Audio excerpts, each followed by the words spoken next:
On June 3, 2017, 5 women walked out of a restaurant in downtown Westbridge and never made it across the street. It was 11:19 p.m. when security cameras caught them for the last time.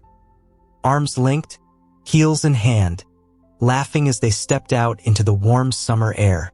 A bachelorette dinner. Empty wine glasses and melted creme brulee still on the table behind them. They were supposed to cross the light, cut through the parking garage, and go home. They never reached the garage. No one saw an argument. No one heard a scream. Their phones all went dark at the exact same minute, as if someone flipped a switch on their lives. For 2 years, Westbridge clung to their faces. Their smiles were on lampposts, on the side of buses, at the end of true crime podcasts. There were press conferences, vigils, a reward that climbed to $500,000. Search parties combed the river, the parks, the abandoned warehouses. And leading every camera shot was one man, Daniel Klein, the grieving fiancé, hands shaking as he held a flyer with his fiancée's photo, eyes shining with tears. "I won't stop until they're home," he said every time. "I don't care if it takes my whole life." 2 years later, a concrete saw bit into a slab that wasn't supposed to exist. It was on the old riverfront industrial lot where a developer was putting up luxury condos. The blueprints showed nothing beneath the dirt but compacted fill and the crumbling remains of a paper mill basement. But 3 feet down, the construction crew hit a smooth layer of poured concrete. Too new, too neat, in the wrong place. They cut into it. What they found underneath made hardened workers drop their tools and back away, swearing under their breath. 5 skeletons still strapped into car seats, the rusted frame of a SUV. And in one woman's skeletal hand, fingers frozen around something she'd refused to let go of even in death. A silver cufflink, engraved with 2 letters, DK. The same initials as the man who'd stood in front of every camera and sworn he'd do anything to bring them home. The first person who knew something was wrong with the ground was a man named Miguel Alvarez. Miguel had been on construction sites since he was 16, first sweeping up nails, then pouring concrete, then working his way up to running heavy machinery. He was 43 now, with a sunburned neck and a permanent squint that came from years of staring at dirt and rebar. That morning, the riverfront air already felt heavy, the kind of humidity that made his shirt stick to his back. He climbed into the excavator, put his coffee in the cup holder, and eased the machine forward, chewing absently on a mint. His job was simple: break up the old basement foundation of the paper mill so the new underground parking garage could go in. The surveyors had spray-painted bright orange lines showing exactly where to cut. He'd been at it for an hour when the teeth of the bucket hit something that didn't sound right. Concrete has a certain music when you break it. Old stuff crumbles with a dry, tired crack. New concrete rings sharper, almost like glass. The sound was different, duller, like hitting a sealed box. Miguel frowned and lifted the bucket. A clean gray surface shone through the broken earth. A slab that looked too smooth, too level, too fresh. He hopped down from the cab, boots crunching on gravel, and bent to touch the exposed edge. No hairline fractures, no age discoloration. When he scraped it with his fingernail, a little line of chalky dust formed. New mix, not 40-year-old industrial stuff. "Hey, Dev," he called out to the site supervisor, who was checking rebar on the far side. "You see this on the plans?" Dev jogged over, taking off his hard hat to wipe his forehead. "Another footing?" he asked. Miguel shook his head and pointed. The slab stretched beyond the spray-painted markings. A perfect rectangle poured in a place the soil report said should have been nothing but compacted fill. Dev pulled out his phone, scrolling through the PDF of the plans, his brow furrowing. "That's not ours," he said finally. "Old mill foundation, maybe?" "No way," Miguel said. "Look at the color. It's maybe 2-3 years old, tops. He didn't know exactly what made his stomach twist. Maybe it was the fact that the slab sat exactly where the old paper mill's loading bay used to be, a space that had been hollowed out decades ago and then backfilled. Maybe it was because he remembered that case, the one with the 4 girls on the news every week, the ones who vanished from downtown and were never found. Or maybe it was nothing but the instinct you develop after spending 20 years digging into places other people forgot. "Let's cut it," Dev said. "We need to know what we're dealing with before we report it." Miguel nodded slowly, even as something inside him whispered that they should call someone first. He positioned the saw, slid in a diamond blade, and started a clean rectangle. The vibrations rattled through his arms as the blade screamed against the concrete. Dust billowed up, coating his face mask, turning the air white. He cut one line, then another, tracing a neat square. The slab was about 8 inches thick, thicker than a simple patch job, thinner than an industrial foundation. When the last cut was done, Miguel wedged a crowbar into the seam and pried. First, nothing happened. Then, with a soft sucking sound, the cutout section shifted. A smell seeped up, earth and something else, something sour and metallic that wasn't just dirt. Miguel's heart slammed against his ribs. He got his fingers under the edge, hissed as the concrete bit into his skin, and lifted. Underneath was darkness. Not soil, not backfill, empty space. Dev swore. "Flashlight," Miguel said hoarsely. Someone handed one over. He crouched, arms trembling, and lowered the beam into the gap. For a second, he saw nothing but a tangle of cobwebs and dust motes. Then the light caught something smooth and curved, a strip of red paint. Below that, a dull silver glint. A wheel. Another inch down, the ghost of a windshield. He angled the beam farther and froze. In the reflected light, 2 eye sockets stared back at him through a cracked driver's side window. White bone. The shape of a human skull still strapped upright by a rotting seatbelt. Miguel dropped the flashlight. It bounced against the side of the concrete and clattered into the darkness. He staggered back, bile rising in his throat. "Shut it down," he said, voice shaking. "Shut everything down. Don't touch anything else." Dev looked at him, ready with some joke, some brush off. Then he saw Miguel's face. "Call 911, Miguel said. "Now." Within 20 minutes, the riverfront looked like something out of a disaster movie. Blue and red lights flashed against steel beams and excavators. Yellow tape fluttered in the river breeze. Men who'd spent the morning joking with each other now stood in tight clusters, talking low. Detective Lena Hart parked her unmarked car by the temporary fence and took a second, hand on the steering wheel, before she got out. There had been 3 calls to dispatch in quick succession.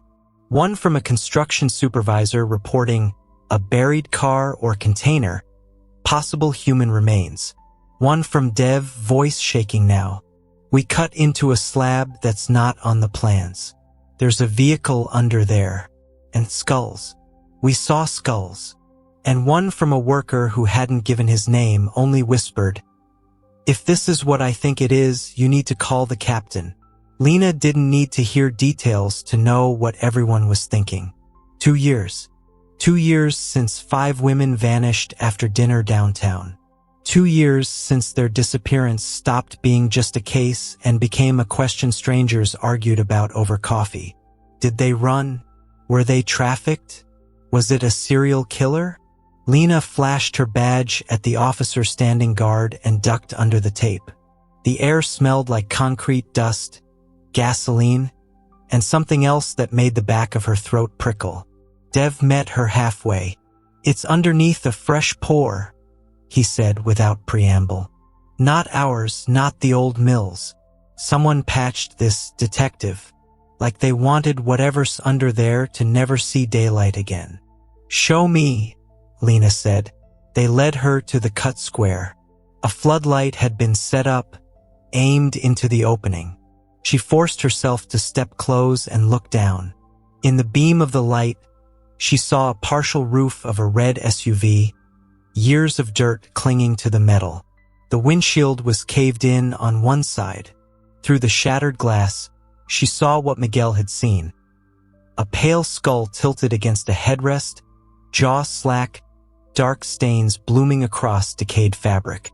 "Jesus," she whispered.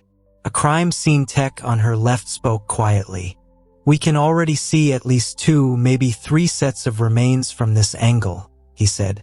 "We won't know for sure until we cut more of the slab away. But the placement, the height, the size of the vehicle." Lena already knew where he was going. Her chest tightened. "How many seats?" she asked. 3 rows, he said. "Looks like all of them are occupied." 5. Another tech called out from below, standing on a ladder that disappeared into the hole. "We've got 5. Back 2 as well." 5. Lena's mind supplied the names automatically, like a chorus she'd memorized without ever wanting to. Lily Park, 28. Surgical nurse. Ava Nguyen, 29. Graphic designer. Sasha Blake, 29. High school English teacher. Renee Castillo, 30. Social worker. 4 best friends who sat down for dinner at a trendy new restaurant called Marrow on June 3, 2017, and were never seen again. The case file that haunted Lena's dreams, even though it had technically never been hers. She'd been a detective in property crimes then, watching from the sidelines as major crimes and homicide formed task forces and combed through tips. She'd watched the press conferences, watched Renee's older brother, Marcus, clutch the microphone and shout at the cameras, watched Lily's younger sister, Mia, stand beside him, face pale, jaw clenched, a notebook in her hand full of questions no one could answer. She'd watched another man, too, who was always in the frame but never at the center. Daniel Klein, Lily's fiancé, real estate developer, owner of half the riverfront lots in Westbridge, including, Lena realized with a lurch, this one. Her phone buzzed. "Captain Yarrow, you're on this. Treat it like it's them until forensics says otherwise." Lena stared down at the SUV and the dark, cramped space it had been entombed in. Someone had driven a car full of living, breathing women onto this lot. Someone had poured concrete over them with careful, clean lines. Someone had known exactly what would be built here and when. Lena swallowed hard. "Get the medical examiner," she said softly, "and call major crimes. Tell them we may have just found the Riverfront 5. 2 miles away, in a hospital lounge that still smelled faintly of antiseptic and stale coffee." Mia Parks stared at the shift schedule on the wall without seeing it. Her pager hung uselessly at her hip. Her scrubs bore a smear of dried blood from a code blue that morning. She'd been on her feet for 14 hours. None of that mattered when her phone vibrated with a number she recognized and dreaded. Westbridge Police Department. Her first thought was irrational and fragile. Maybe they made a mistake 2 years ago. Maybe Lily is. She crushed that thought before it could form. She'd buried it alongside the empty casket her parents insisted on at the memorial. She swiped to answer. "This is Mia." "Mia, it's Detective Hart," a calm voice said. They had spoken before, briefly, when Mia had crashed a community meeting a year ago demanding why the case had gone quiet. Lena had given her her direct number then, voice gentle but guarded. Mia's knees felt suddenly loose. She sat down without meaning to, the chair scraping against the tile. What's happened?" she asked. There was a pause. The kind where you can hear the choice being made about how much truth to say and how fast. "We found a vehicle buried at a construction site," Lena said carefully. "There appear to be 4 sets of remains inside." The break room clock clicked once. Mia stared at the vending machine, at the reflection of a woman with dark circles and a messy bun and eyes already filling with tears. "Where?" she asked. Her voice didn't sound like hers. "The old riverfront lot," Lena said. "Near the old paper mill.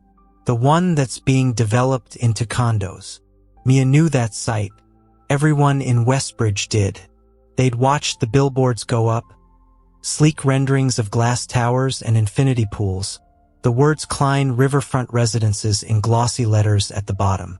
Mia's mind made the jump before Lena could.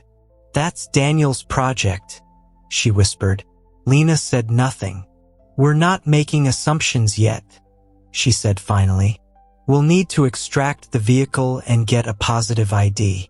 I'm calling you because if it is what we think it is, we'll need a family member to help with identification."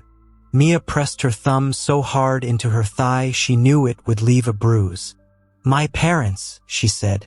"They're in Seoul visiting relatives. Don't call them yet. Not until you're sure. For now, we're only notifying next of kin who are local," Lena said. "Marcus Blake as well. He's already on his way." Mia closed her eyes. Saw Renee's big brother, the one who'd raged into microphones, who'd gotten into shouting matches with the police chief, who'd printed hundreds of flyers and stapled them to light poles at 3 in the morning. She'd seen him less lately, seen herself less too. At some point, grief quietly shifts into something you wear under your clothes rather than on your face. "I'm coming," Mia said. "You don't have to be here yet," Lena said gently. "This is going to take hours." "I'm coming," Mia repeated. "You said you needed family." "I'm family." She hung up, her hands shaking. Her shift lead appeared in the doorway, eyebrows raised. "Mia, you okay? You look like you saw a ghost." Mia blinked at her. "They think they found my sister," she said. The room went very still. The shift lead reached for her automatically. "Oh my God," she whispered. Go. I'll cover your patients." Mia nodded, grabbed her bag, and walked out of the hospital on autopilot. The world blurred around the tunnel of her own heartbeat. If you're still here with this story, take a second to like this video and subscribe. It helps us keep telling the stories families fight not to have forgotten. By the time Mia reached the riverfront, the media had already gathered. News vans lined the street. Reporters stood near the tape, talking into cameras, their voices urgent and practiced. What sources are already calling a potential breakthrough? Mia kept her head down, her hospital badge tucked into her pocket, hoping to pass as just another curious onlooker. It didn't work. Someone recognized her. They always did. "Is that Mia Park? Lily's sister. Mississippi Park. Mia, do you think?" Microphones bobbed toward her like a flock of metal birds. Flashes popped. Mia froze for half a second, fight or flight surging.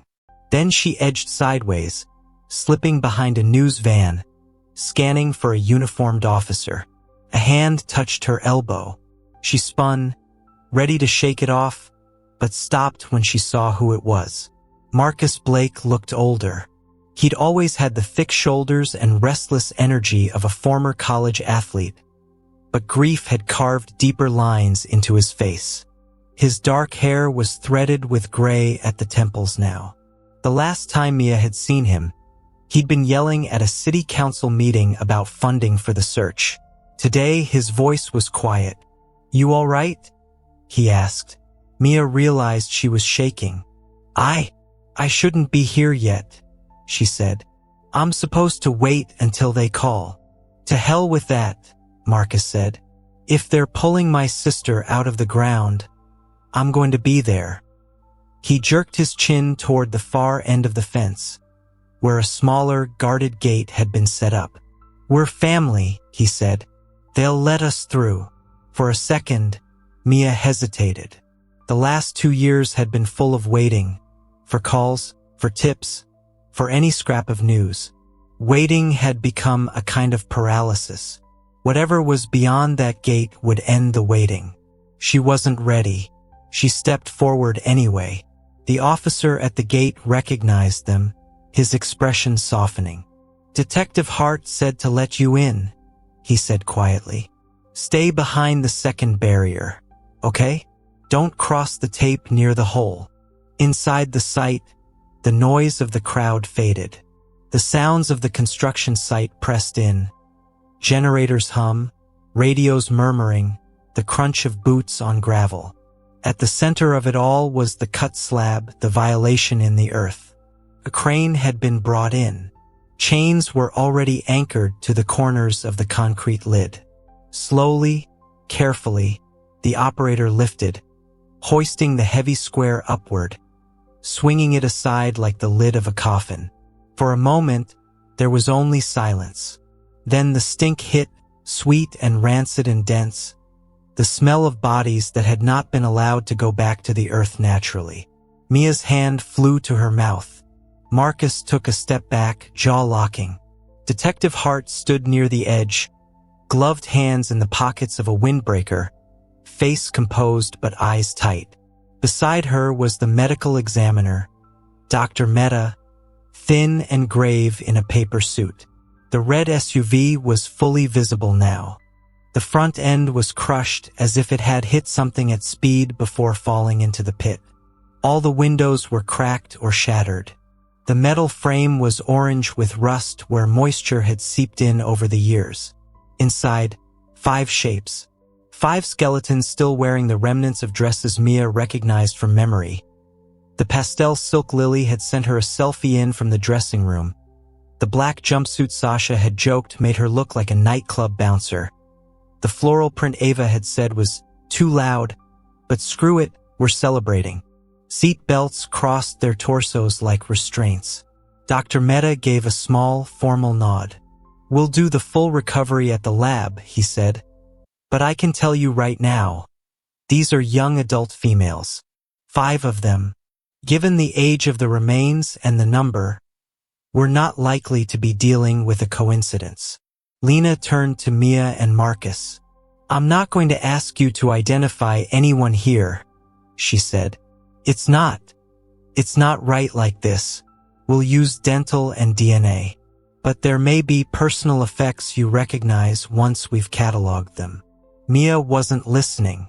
Her eyes had locked on something through the spiderweb glass of the front passenger window. The skeleton in the driver's seat had both arms loose at its sides. Bone fingers rested empty.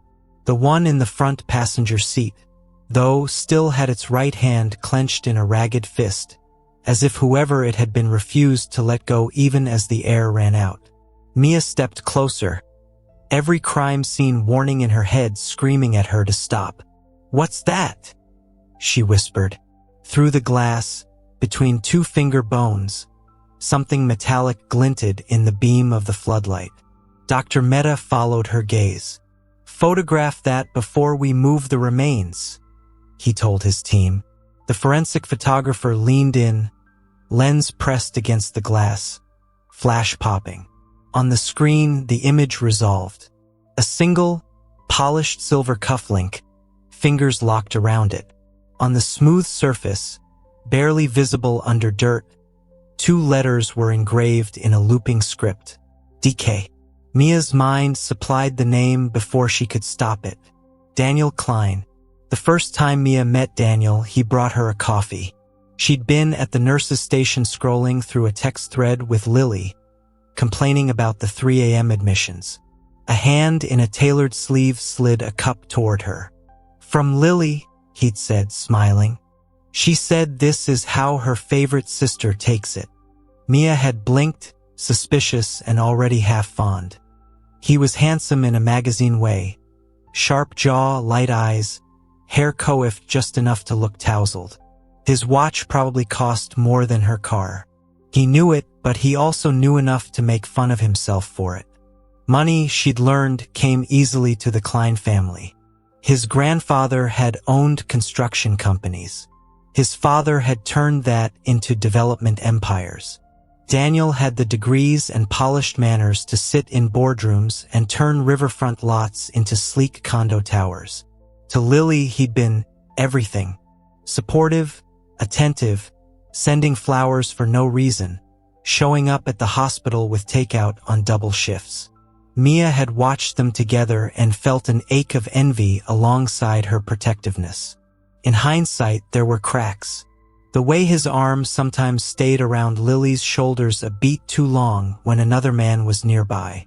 The casual questions that slid into Lily's texts. Who are you with? Send me a picture. Call me when you get home. Harmless, Lily said, laughing it off. He just worries. He loves me.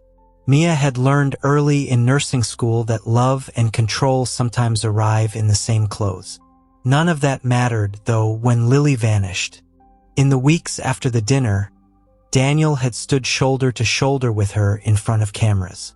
He'd printed flyers, paid for private investigators, offered a $250,000 reward out of his own pocket that grew to $500,000 when his parents added to it.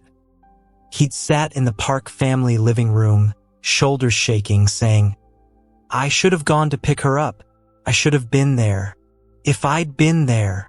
Mia had comforted him because what else do you do with shared grief?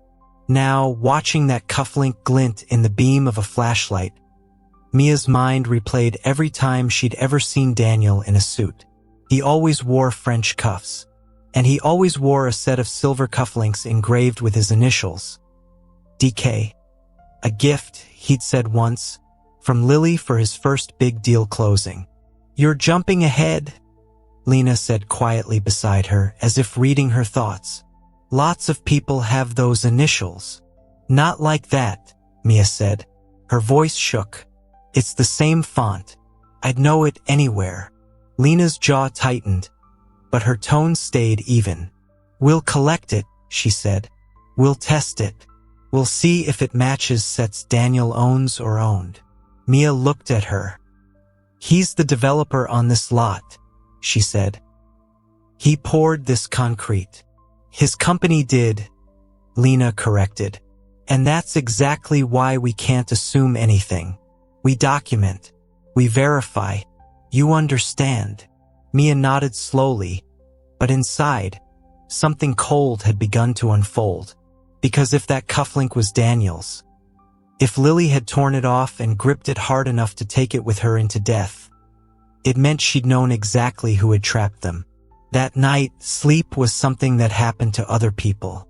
Mia lay on her childhood bed in her parents' house, staring at the ceiling she'd once taped glow-in-the-dark stars to. The house still smelled faintly like kimchi and laundry detergent. The framed graduation photos on the wall seemed to watch her. Her phone buzzed with message after message. Emily, I just saw the news. Are you okay? EUNTJIYEON. Call me when you can. We're praying. Unknown number. We knew they didn't run. The cops are trash. #Riverfront5. She turned the phone face down. The internet, she knew, had never stopped talking about the case, even when police press conferences dried up. There were Reddit threads with tens of thousands of comments. There were YouTube channels with animated timelines. There were podcasts with titles like Forgone, The Westbridge Dinner Disappearance. Everyone had a theory. Some swore it was a rideshare driver. They pointed at a similar case 3 states away, at the fact that the 4 friends had all requested rides within minutes of each other and then canceled seconds later. Some said it was a serial predator stalking women downtown. They linked every missing woman in the tri-state area to the Riverfront 4, ignoring the fact that some had turned out to be suicide or domestic violence or had simply left. Others suspected someone closer. They pointed to Daniel's wealth, his access to construction equipment, his demeanor in interviews. I don't like his eyes, one comment had said under a video 2 years ago. He looks like he's acting. Another replied, you want him to be guilty because he's rich. He's literally the only one who kept the case alive. Mia had read all of it back then, in the raw months when every new theory felt like a rope thrown into quicksand. Eventually, she stopped. It was too easy to get lost in strangers' fantasies while the reality, that Lily had left for dinner and never come home, sat heavy and immovable in the center of her life. Now she reached for her phone and scrolled despite herself. A new thread on Reddit had already started. Breaking: possible discovery in Riverfront 5 case. Underneath, speculation bloomed like mold. Coldbrew crime. If they're on Klein property, that's it. He did it. Devil's advocate. Or someone's framing him because it's convenient. Ghost Note 13. That cufflink. You can kind of see it in the news footage. Has anyone matched it to the ones he wears? Mia locked the screen. She couldn't do this. If she was going to be swallowed by anything, it would be facts. Medical charts. Lab results. Things she understood.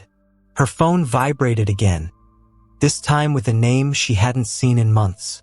Daniel. She stared at it until it stopped. A minute later, a text came in. Daniel, I heard. I'm so sorry, Mia. I'm driving back from Chicago now. Whatever you need, I'm here. We'll get through this together. She read it 3 times, looking for something between the lines. Sounded right. Concerned. Heartbroken. But then a picture flashed in her mind. Lily's skeletal hand locked around a piece of his jewelry. She typed back with fingers that felt like they belonged to someone else. Mia. They found a cufflink in Lily's hand. It has your initials. 3 dots pulsed. Stopped. Started again. Daniel, what? That doesn't make sense. I lost one of those years ago. At a gala. I told you about that.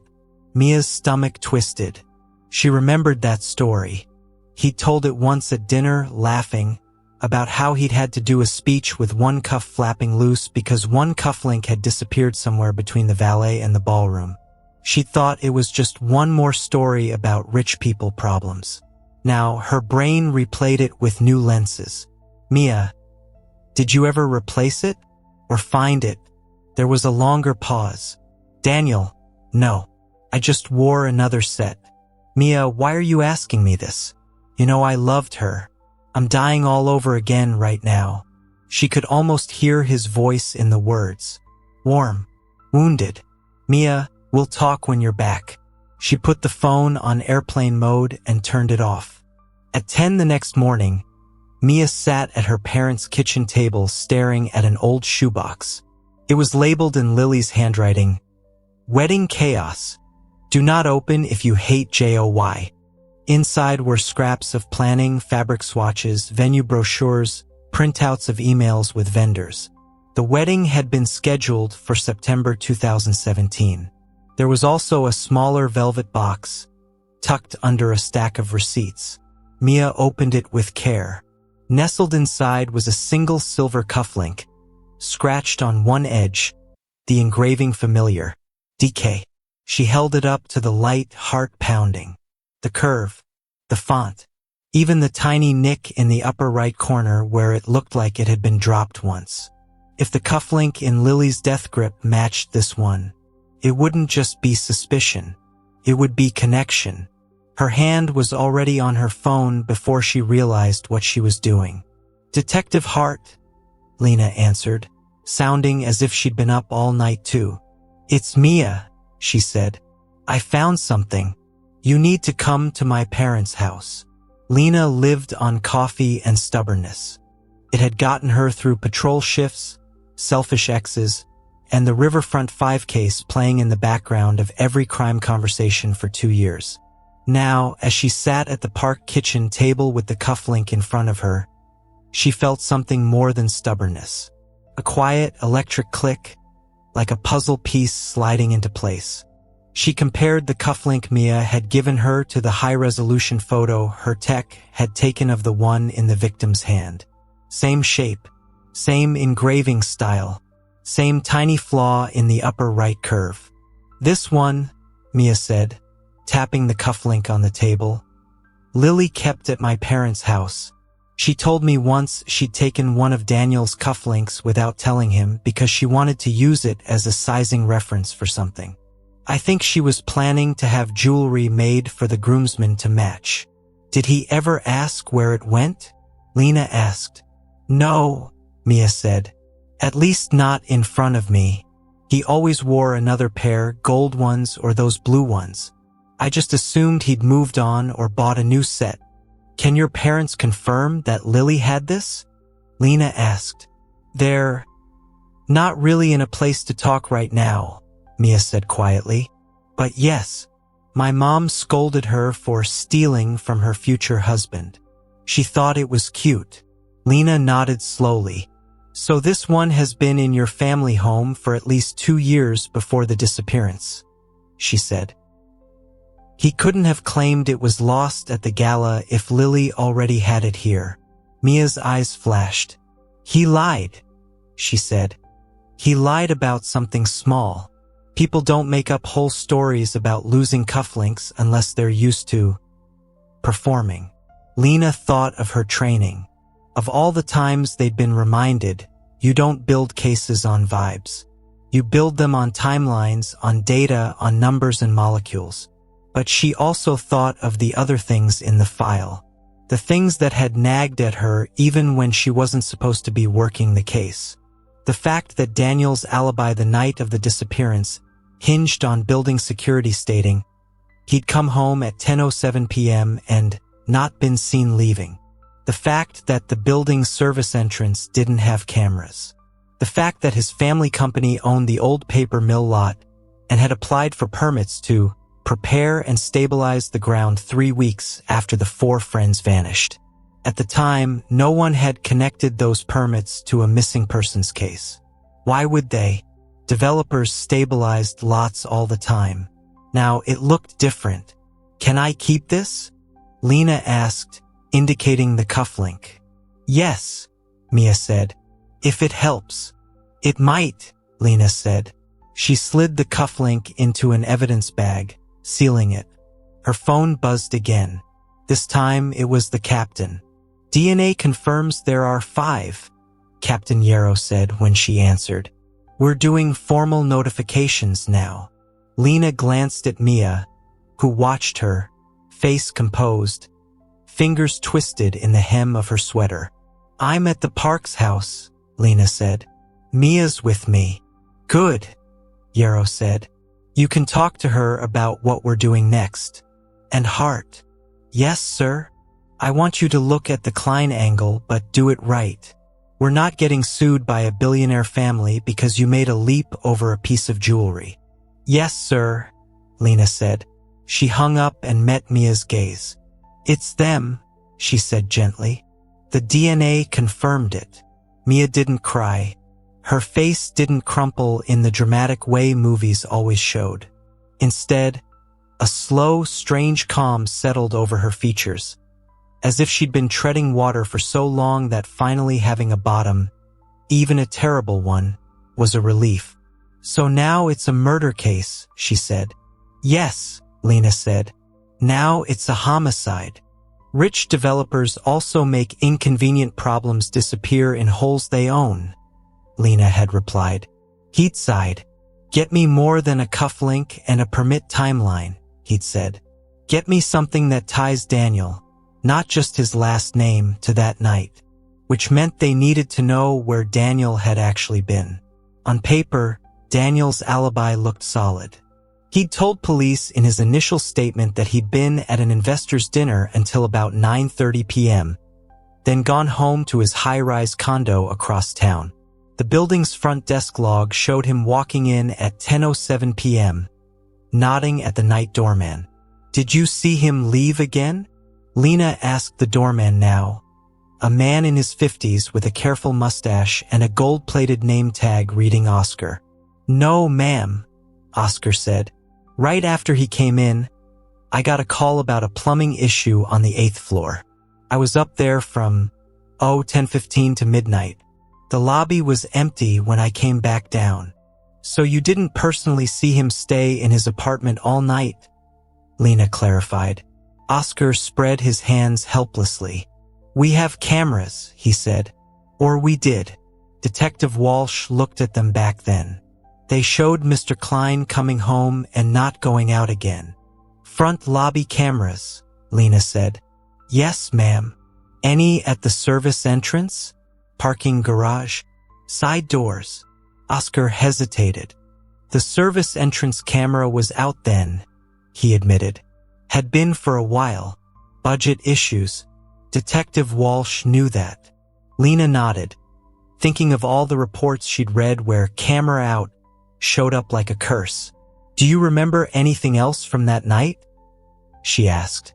Oscar thought, brow furrowing. It's been 2 years, detective, he said. But he did call down once, around midnight, asked if a package had arrived. I told him no, the last delivery had been before 8. He sounded annoyed. Annoyed how? Lena pressed. Just impatient, Oscar said. Like he was waiting for something that didn't show up. Back then, no one had thought much of it. Now, with 4 bodies in a buried SUV, the idea of Daniel sitting in his apartment at midnight waiting for a delivery felt different. Cell phone records from the original file showed Daniel's phone connecting to his home Wi-Fi at 10:09 p.m. and staying there all night, except for one gap. From 11:02 p.m. to 2:41 a.m., his phone was offline. Battery died, he'd told detectives then.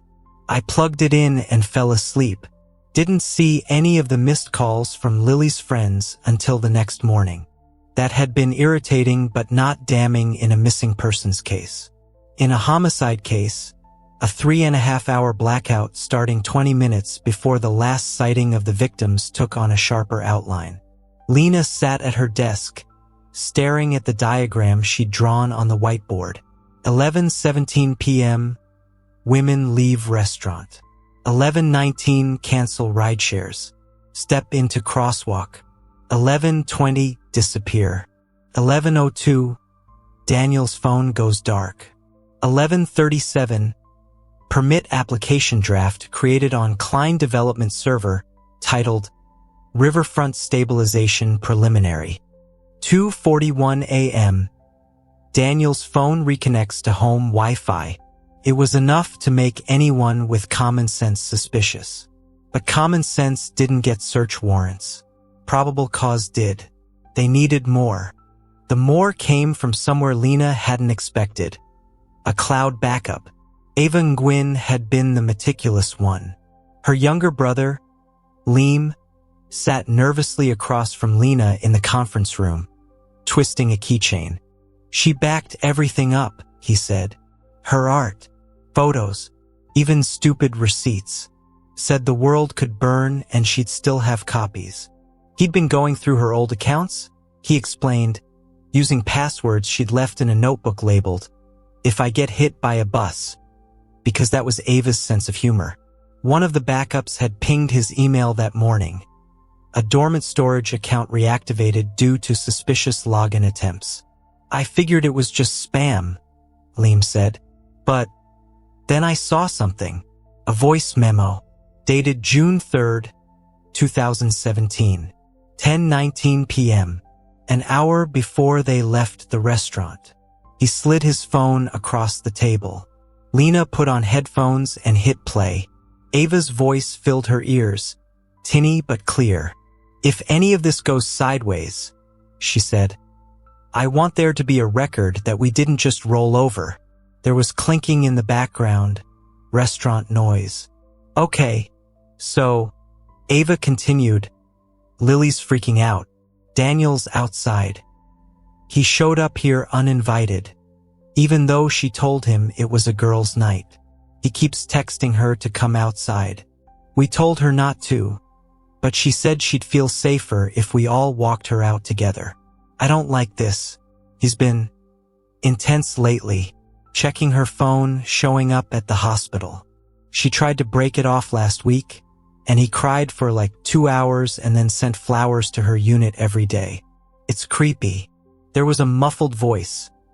Lily, saying something like, stop recording, drama queen, half laughing.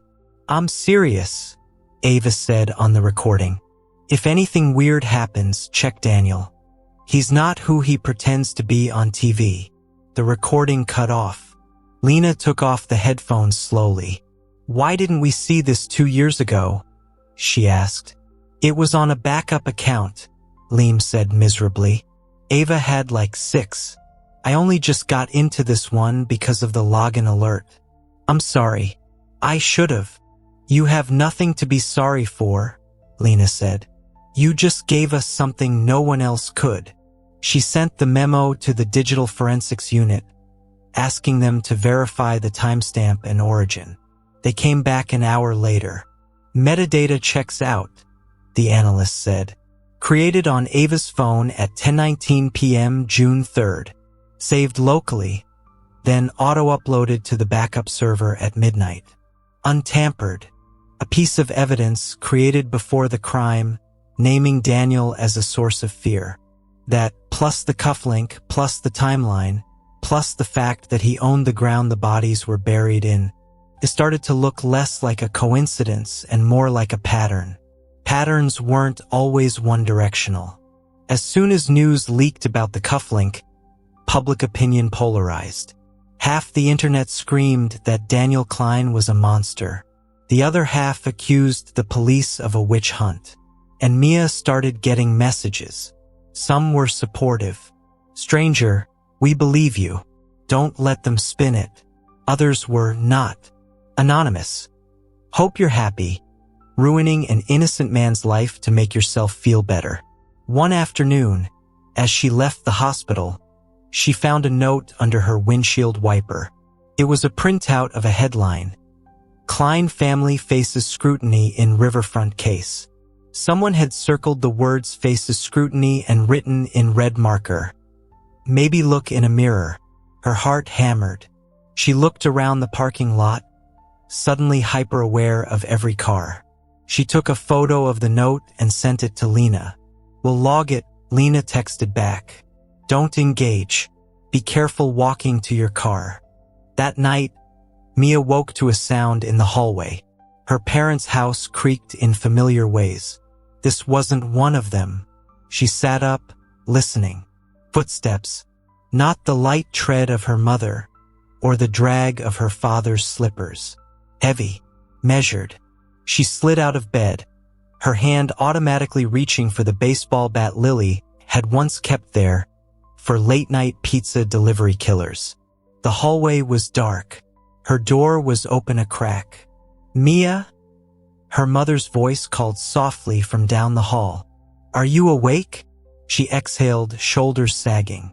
Yes, she whispered. I thought I heard. She stepped into the hallway and froze. The front door was ajar. Her mother stood in her robe at the end of the hall, hand shaking as she pointed. In the living room, she whispered. Don't go in. Lena came 20 minutes later, hair in a ponytail, jacket thrown over pajamas. The living room looked like a storm had passed through. Family photos lay face down, frames cracked. The bookshelf was swept clean, books in heaps. Drawers dumped, cushions slashed. On the wall above the fireplace, someone had scrawled 3 words in red spray paint. Stop digging, Mia. Lena took photos, her jaw tight. They know you're helping us, she said. And they want you scared. It's working, Mia said, hugging herself tightly. I'm scared. We'll get a patrol car to swing by more often, Lena said. Maybe park on your street at night. Can you prove it's Daniel? Mia asked. Lena shook her head. Spray paint and intimidation might be a contractor, a random troll who's obsessed with the case. Anyone. The Klein name pisses off a lot of people. Mia stared at the words on the wall.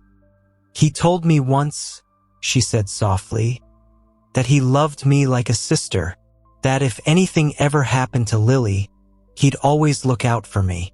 Some people protect what they love in twisted ways, Lena said. Or they only love what they can control. They couldn't arrest Daniel yet, but they could talk to him. The interview room was neutral. Beige walls, a table bolted to the floor, a camera eye blinking in the corner. Daniel sat on one side, his lawyer, a sleek man named Carl Pennington, beside him. Lena and her partner, Detective Ron Vega, sat across. "Mr. Klein," Lena began. "Thank you for coming in." Daniel's face was pale, the circles under his eyes real. He looked like he hadn't slept. "I've cooperated from day one," he said. "I'll keep doing that." "Good," Lena said. "We just have a few follow-up questions now that the discovery has changed the nature of the case." He nodded, fingers knotting together. "Do you recognize this?" Lena slid a printed photo across the table, the close-up of the cufflink in the skeletal hand. Daniel's throat bobbed. "That looks like one of mine," he said hoarsely. "I already told Mia. I lost one at a charity gala before they went missing. I didn't even know Lily had one of them." "Except she did," Lena said. "We found the matching cufflink in her parents' house. Her sister remembers her taking it to size gifts for the groomsmen." Pennington shifted. "Are you accusing my client of lying about losing an accessory, Detective?" he said. "Because that seems like a stretch." "I'm pointing out inconsistencies," Lena said mildly. "Mr. Klein, can you explain how a piece of your jewelry ended up in Lily's hand in a buried SUV if you had no contact with her that night?" His eyes flashed. "I don't know," he said. "Maybe she carried it with her. Maybe she held onto it for luck. She was sentimental like that." "Did you go to Marrow that night?" Vega asked. Daniel hesitated. "No," he said. "I told you before. I was at the investors' dinner, then home. We've obtained a voice memo recorded by Ava Nguyen an hour before the women left the restaurant," Lena said. "In it, she says you showed up outside uninvited and kept texting Lily to come outside. She states she's uncomfortable with your behavior." Pennington's jaw clenched. "You had no warrant for that memo," he said. "If you accessed private cloud storage, the account owner's next of kin gave us consent," Lena said. "The memo is admissible." Daniel's face flushed. "I was nearby," he admitted. "I texted her asking if I could drop by. I was jealous, okay? It was a party for my fiancé and I wasn't there. That's all. She told me no, so I left." "Can you prove where you went?" Vega asked. "My phone records show I was home," Daniel said. "Your phone shows you at home until 11:02 p.m., Lena said. "Then it goes offline until 2:41 a.m. Daniel's hands trembled. "The battery died," he said. "I told Detective Walsh that 2 years ago." "Funny thing about batteries," Vega said. "They don't all die at the same time. Lily's and her friends' phones all stopped transmitting at 11:24 p.m. tower records, all at once. And yours conveniently went dark 20 minutes before. Do you see why that looks interesting?" Daniel's lawyer put a hand on his arm. "You don't have to answer that," he said. Daniel glared at him. "No, I do," he said, "because I'm tired of this." He leaned forward. "I lost the woman I loved," he said, voice shaking. "I watched her family break. I wake up every night seeing her face, wondering what they did to her. And now you're sitting here trying to twist my grief into guilt because it's easier than admitting you failed to find them for 2 years." Lena let the words sit.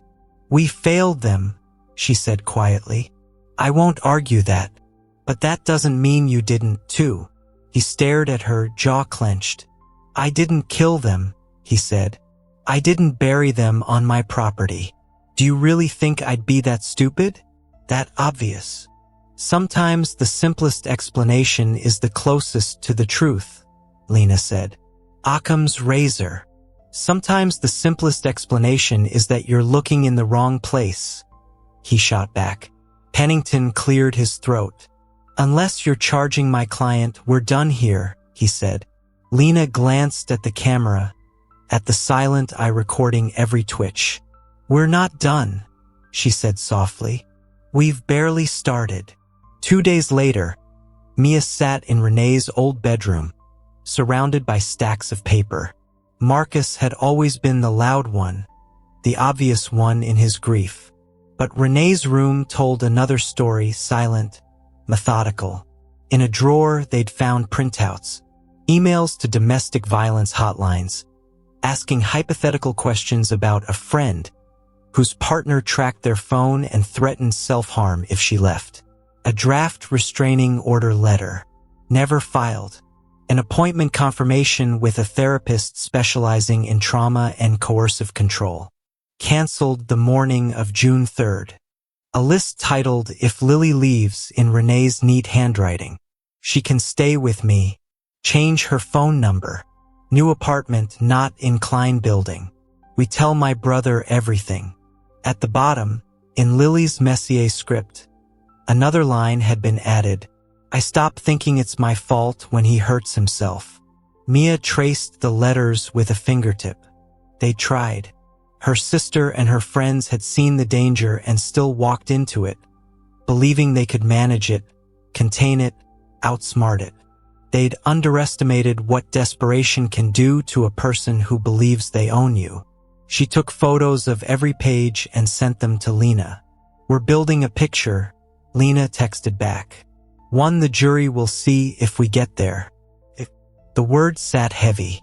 Cases like this don't end in a dramatic confession. They end in conference rooms, in leaked documents, in anonymous tips, in tiny, stubborn details that finally pile up high enough for a judge to look down and say, yes, you may search. Lena got her warrant 2 weeks after the bodies were pulled out. Not for Daniel's arrest, for his properties, his condo, his lake house, his office, his construction storage yards. We won't find a smoking gun, Yara warned. He's not an idiot, but we might find pattern. Planning. They found receipts for chains and tarps and industrial-grade plastic sheeting bought in cash 2 days before the women disappeared at a hardware store on the edge of town. The store's security footage had been overwritten years ago. They found emails from Daniel to his foreman at 3:12 a.m. the night of the disappearance. Need that riverfront lot leveled sooner than planned. No questions. Just do it. Extra bonus if it's done by next week. They found a site manager who remembered getting a call from Daniel personally. He said there was old contaminated fill that needed to be sealed. The manager testified. Told me exactly where to pour the slab. I thought he was doing some environmental compliance thing. They found a burner phone receipt in a desk drawer, paid in cash, activated the same week Mia's house was vandalized. None of it taken alone screamed guilt. Taken together, it whispered it so loudly that even a judge couldn't ignore it. The warrant for Daniel's arrest came on a rainy Thursday. Lena watched from her car as patrol units pulled up in front of his office. He walked out between them, hands cuffed behind his back, hair damp, face pale. Reporters shouted questions. Daniel, did you kill them? Do you have anything to say to the families? Is this an admission of guilt? He lifted his chin, eyes scanning the crowd until they landed on Mia on the edge of the sidewalk. For a second, his expression shifted. Not into rage, not into remorse, but into something almost like betrayal. As if she'd broken some unspoken pact by pushing for answers. Mia held his gaze. You did this to yourself, she thought. He turned away as they put him in the car. Trials are not built for closure. They are built for rules. Lily's name was said out loud in that courtroom more times in 3 weeks than it had been in the last year. So were Ava's, Sasha's, and Renee's. Prosecutors laid out the timeline. They played Ava's memo for the jury, the tinny recording filling the hushed space. They showed the cufflink, the photos, the permit logs. They brought in an expert on coercive control who explained how threats of self-harm can be a form of violence. They brought Oscar, the doorman, who testified about the camera blind spots and the midnight package call.